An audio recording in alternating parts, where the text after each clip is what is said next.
As I said last night, I often have privileges to do things as national chair, and this afternoon is no exception. As many of you know, there's no private organization which works more extensively with law enforcement than the Anti-Defamation League. And there's no agency we work with more closely than the Federal Bureau of Investigation. We are partners in the fight against hate crimes, in efforts to combat extremism and terrorism, and in our shared mission of protecting civil rights. Director Comey is a Yonkers, New York native and graduated from the College of William and Mary and the University of Chicago Law School. He served as the United States Attorney for the Southern District of New York, and in 2003, Director Comey was appointed Deputy Attorney General at the Department of Justice. He was sworn in as the 7th Director of the Federal Bureau of Investigation on September 4, 2013. Under Director Comey's leadership, every FBI new agent and analyst must attend a full-day training created by the Anti-Defamation League and the United States Holocaust Memorial Museum before they graduate from the academy. This program, called Law Enforcement in Society, examines the history of the Holocaust and the role of law enforcement in our democracy. Before I welcome the director to the podium, I want to thank him personally and on behalf of ADL for what he did just 2 months ago after and at the height of the wave of more than 160 bomb threats against Jewish institutions. Director Comey convened a meeting with Jonathan Greenblatt, David Friedman of ADL, and a half-dozen Jewish leaders. At a time of extraordinary anxiety and uncertainty, the director wanted to express his support and compassion and to assure us that they, the FBI, would expend whatever resources were needed to close the case. And true to his word, that's what he did. We thanked the Bureau publicly then, and we wish to thank Director Comey personally again today. Please join me.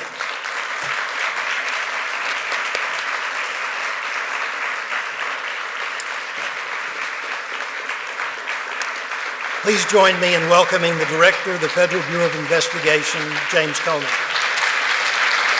Thank you. Thank you. It's really nice.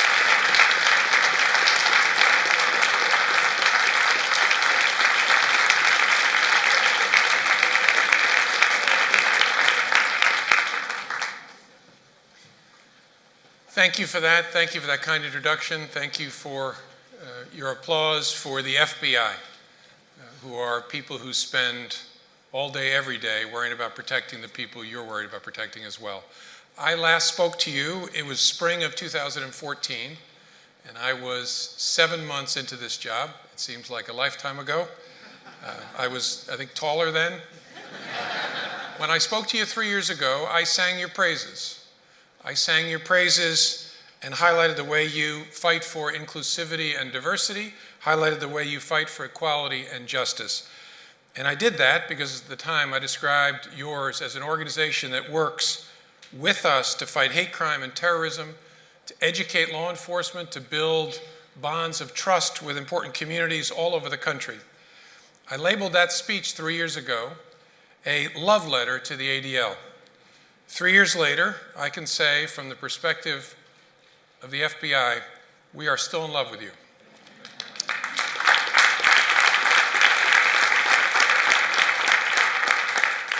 And I want to spend some time today explaining to you why we still love you. But first, let me express a regret, which is as much as we love you, we have been spending way too much time together lately. I think we'd all be happier if we had meetings that were fewer and far between, if we had no need to investigate hate crime, no need to share information about pending terrorist threats, no need to educate kids or community leaders or cops about bigotry and prejudice. If we had, instead, time to focus on other things, life would be better. But it's been challenging in recent months. Together, we have confronted bomb threats targeting Jewish community centers and schools, the vandalism of Jewish cemeteries, the racially motivated shooting of 2 Indian immigrants.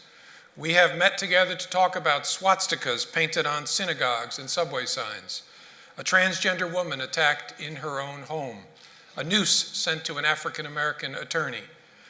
In your line of work and in ours, we see a lot of people filled with hate. Some of those people will sit quietly, simmering and stewing in their own bitterness.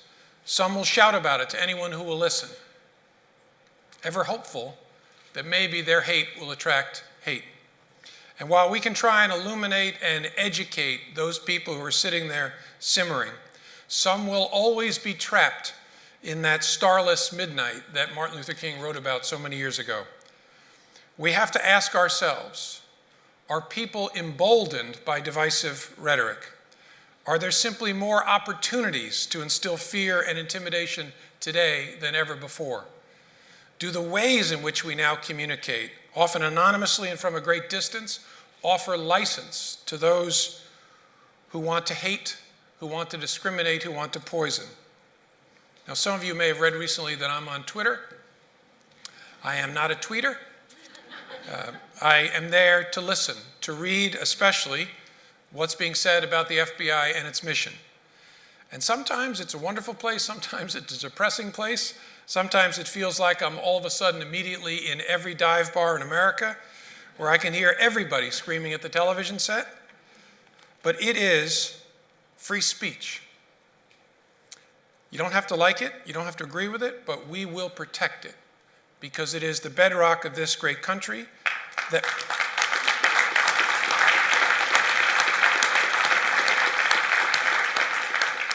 that we can believe and say what we want, no matter how distasteful or how disruptive. That is a vital right in this amazing country of ours. But there are others more worrisome to everyone in this room.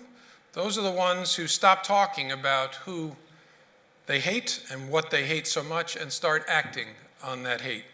You know all too well that in a heartbeat, words can turn to violence because hate doesn't remain static too often. An opinion, a dislike, a prejudice sometimes foments, sometimes it festers, and it can grow into something far more dangerous. Sometimes, too often, hate becomes hate crime. So we have to do everything in our power to stop those people who move from stewing to acting, who move from just hating to hurting. Wherever they are, whoever they are, no matter whether they occupy positions of authority or they're private citizens.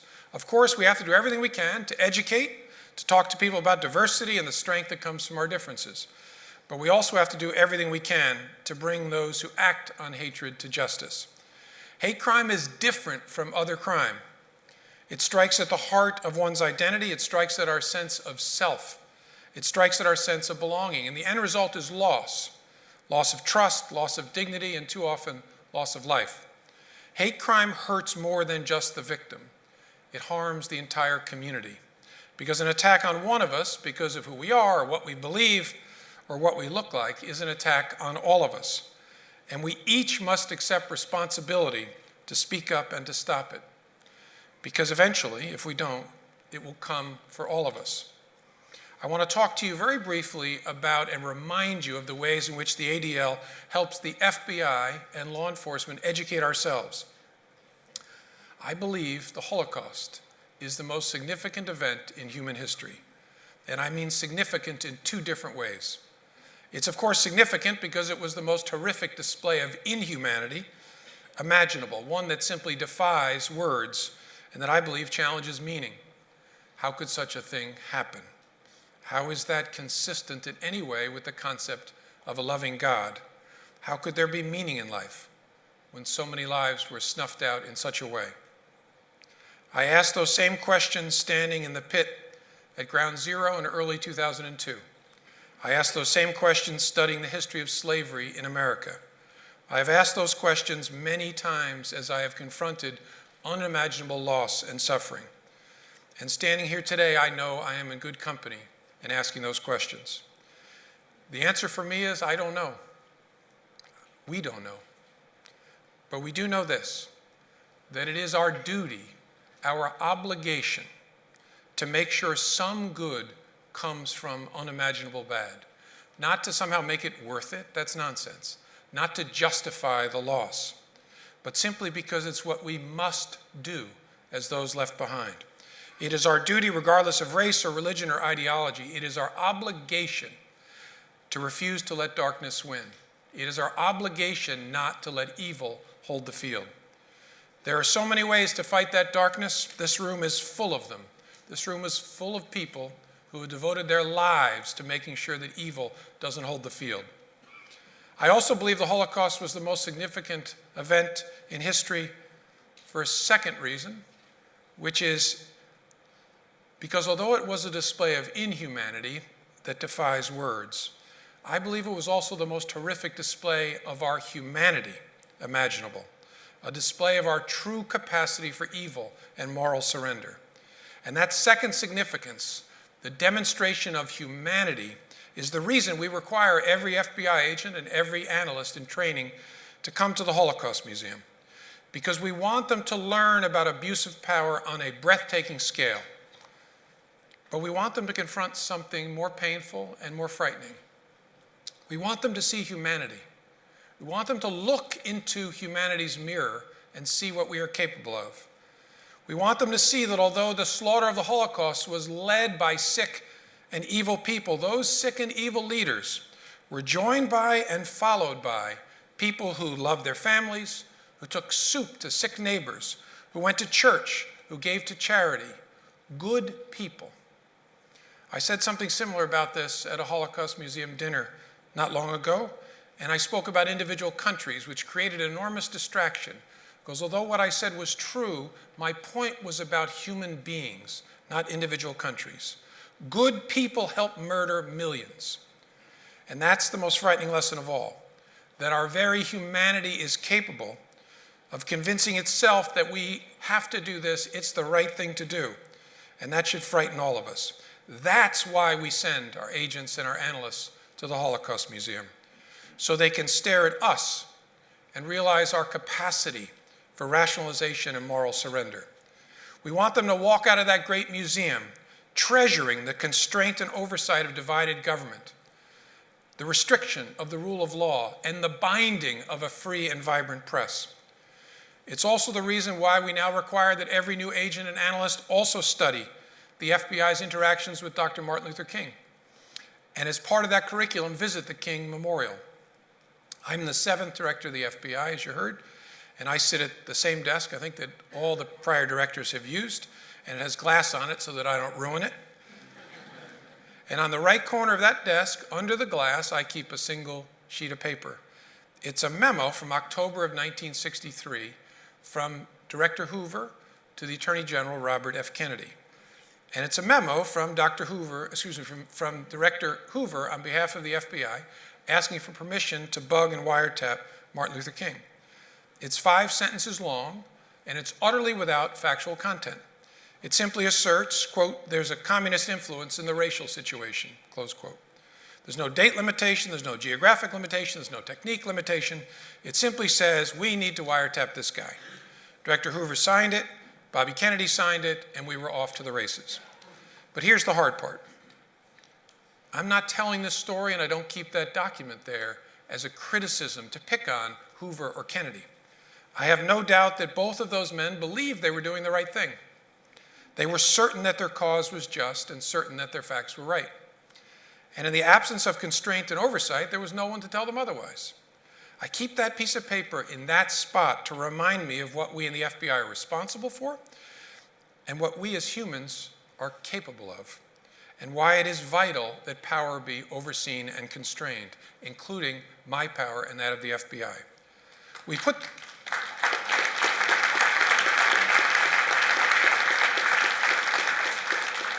We put those sessions, Holocaust Museum and the King curriculum, at the very beginning of our training program for analysts and agents. And the reason we start their education there is because we believe it is foundational. It tells us who we are and what we are. Learning the law and how to shoot and how to conduct an arrest in an appropriate way is really important stuff and hard. But it's much harder and more important, in our view, to understand and internalize the long-term ramifications of prejudice and bigotry, the value of oversight. It's much harder to fight against unconscious bias and the sting of subtle racism. These are more than just lessons to be learned. We believe they are living principles that have to be ingrained into everything that we do, become part of who we are. We have to build a deep understanding. We must know it. We must nurture it now so that it can save us later. Thank you for helping us be better in educating ourselves.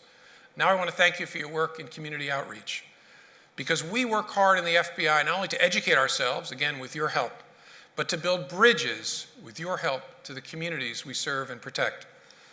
We are listening to people's concerns all over this country, and we are trying to let them know that we can help. We're trying to create a sense of trust, a sense of solidarity, so they know in hard times they can call us and they can count on us to protect them. We want them to know that when we can't prevent a hate crime, our agents and analysts will move heaven and earth to find those responsible and bring them to justice. And our victim specialists, who are the angels of the FBI, will do everything they can to help heal those who are suffering, their families and their communities. They will explain what the agents need to do, why they're doing the things that they're doing. They will host town halls for frightened citizens. They will clean up crime scenes. And if you have never seen the painstaking work that goes into restoring the items, the clothing, the furniture, the rooms of loved ones so they don't see the stain of that crime, it's an extraordinary thing. They will plan funerals. They will find counseling. They will wipe away tears. I call them the angels of the FBI because they carry this tremendous weight that they lift from the victims onto themselves. They do it for people who are living their own worst nightmare. We are not just law enforcement. We are part of the community. We are in this together. We understand that some of the communities that we work in don't fully trust law enforcement. They may not believe that we in law enforcement have their best interests at heart. And that's something painful, but that we in law enforcement have to confront. It's something we need to understand deep down and work to change. Everybody in this room knows that officers and deputies and agents signed up for this work because they want to do good for other people. They want to help other people, no matter what they look like, no matter what they believe, no matter who they love. They signed up to help all the people all the time. But we have to do a better job of not just explaining that to the communities we serve and protect. We need to do a better job of understanding those communities, especially those with the greatest need for police. We need to know the people who live there, the challenges they confront, the fears that they have, the hopes that they have. As law enforcement officers, we especially need a full understanding of the history and journey of Black America, the hopes, the dreams, the disappointments, and the pain. We need to know the history of law enforcement's interaction with Black America because Black people cannot forget it. We need to know what's happening in all our communities, not what we think is happening, or even what the people we're serving think is happening, but what is really happening. And for that, we need better information in this country. Now, I know data is a boring word. People tend to tune out when you start talking about data. But it's vital because only data, only information gives us a full picture of what's happening. It's what smart people use to make hard decisions. We at the FBI have been pressing for more data in this country for the last 2 years, and we're going to keep pressing for it. Data related to violent crime and homicides, data related to officer-involved shootings, data related to altercations with citizens, and attacks against law enforcement officers, and yes, data related to hate crime. We must do a better job of tracking and reporting hate crime to fully understand what is happening in our communities and in our country so we can stop it. Some jurisdictions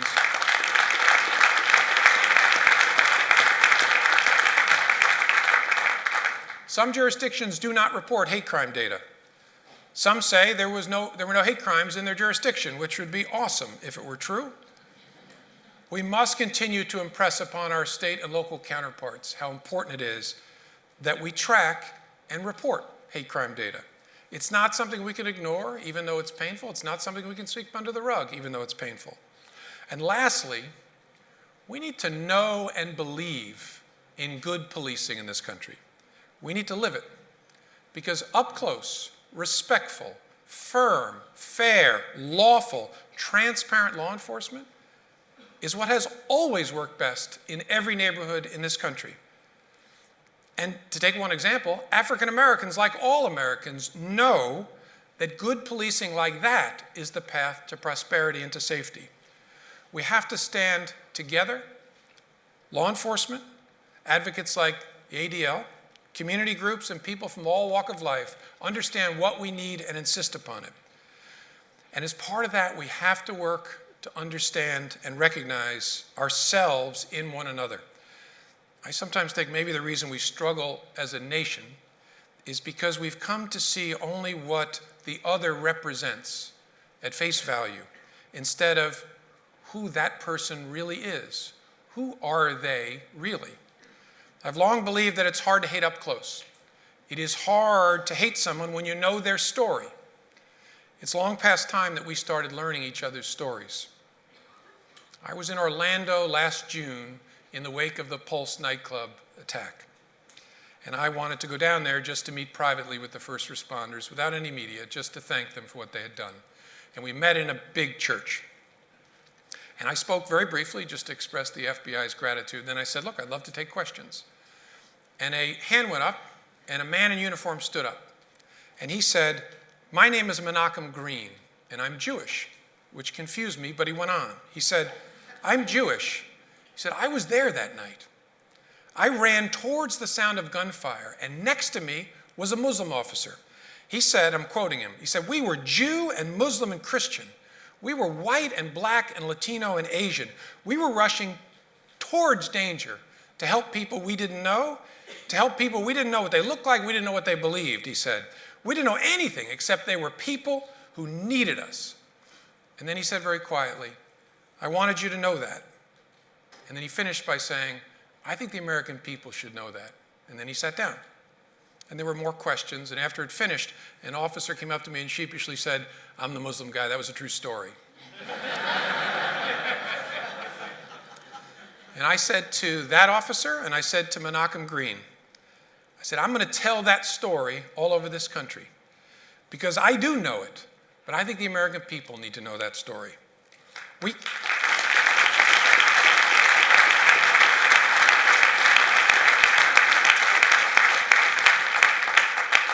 We confront divisiveness, we confront fear and ignorance and prejudice. We live in a world with a whole lot of coarseness and a whole lot of lack of civility. And as a society, we have to do better. Police officers of different faiths, from different backgrounds, running towards danger to help strangers, that makes us better. Muslim activists who raised over $100,000 to repair Jewish headstones vandalized in St. Louis and Philadelphia. That makes us better.